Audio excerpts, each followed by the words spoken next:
taper on them. See that? Oh yeah.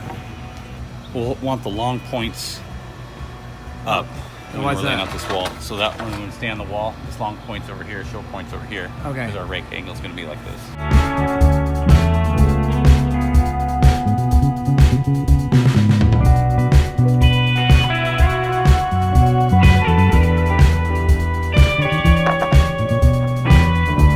This is a 112 pitch, which technically is like 4.76 or Okay. whatever.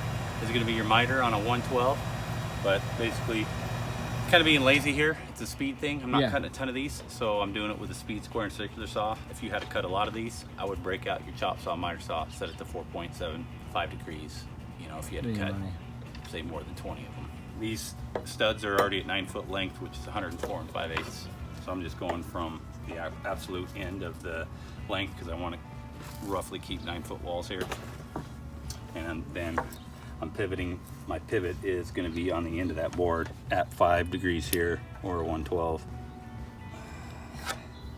That's one of those things, if whatever pitch you're working with, just a simple Google search. If you're doing a 312, 412 and wondering what the degrees are, just punch in 312 roof slope and it'll come up with the actual degrees.